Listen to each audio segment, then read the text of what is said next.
Tadi disebutkan ya, salah satu cara untuk bisa menjaga berat badan tetap ideal adalah banyak makan sayuran. Nah, jangan sedih, sayuran apa saja mungkin yang bisa kita konsumsi saat kita bosan. Sayur lodeh sudah, sayur asam sudah, yang belum adalah pagi-pagi barangkali gado-gado ya. Gado-gado dengan saus kacang yang luar biasa segar ditemani dengan teh tawar panas. Wah, udah deh, kenikmatan luar biasa bagi para ibu yang sudah prak-prok di dapur dari subuh. Nah, seperti apa ya kelezatan dari gado-gado atau punya kisah di balik adanya gado-gado tersebut? Bisa ini dia informasinya. Gado-gado merupakan salah satu kuliner khas Betawi yang hingga saat ini masih banyak dikonsumsi masyarakat. Kuliner yang satu ini biasanya diibaratkan sebagai saladnya orang Indonesia karena terdiri dari campuran berbagai jenis sayuran yang disiram dengan bumbu kacang. Terdapat banyak penjual gado-gado di berbagai tempat di Jakarta, mulai dari pedagang kaki lima hingga di restoran. Tak hanya disukai oleh masyarakat Indonesia saja, gado-gado pun digemari oleh orang asing. Maka dari itu mereka menyebutnya sebagai Indonesian Salad. Nama gado-gado berasal dari kata digado yang berarti dalam bahasa Betawi artinya dimakan tanpa nasi. Karena gado-gado biasanya memang tidak disantap dengan nasi, melainkan dengan lontong sebagai pengganti nasi. Berdasarkan berita yang beredar, gado-gado ditemukan oleh masyarakat Kampung Tugu yang aslinya adalah keturunan orang Portugis. Pada abad ke-17 mereka dibawa oleh Belanda ke Indonesia untuk dijadikan sebagai budak. Kemudian mereka mendirikan sebuah kampung yang diberi nama Tugu yang berasal dari kata Portugis.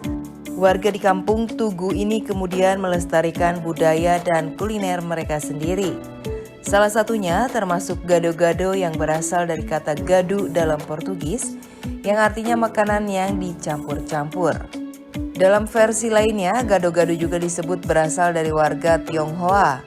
Pada zaman dahulu, orang-orang Tionghoa yang berada di Betawi menyukai pecel dari Jawa, sehingga mereka menciptakan gado-gado sebagai modifikasi dari pecel Jawa yang sudah disesuaikan dengan lidah mereka.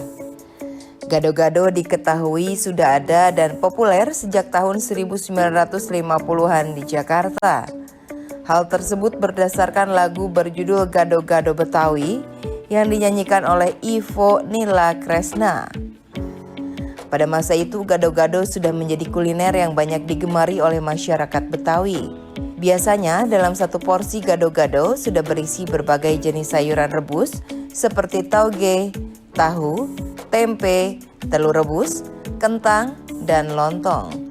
Kemudian disiram dengan saus kacang yang gurih.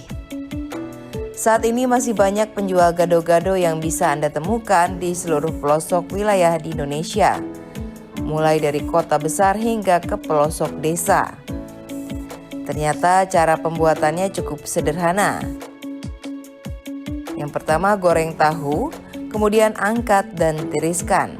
Lalu rebus dan kukus sayuran juga telur ayam, kemudian masukkan ke dalam air dingin. Haluskan bumbu, kemudian tambahkan air secukupnya.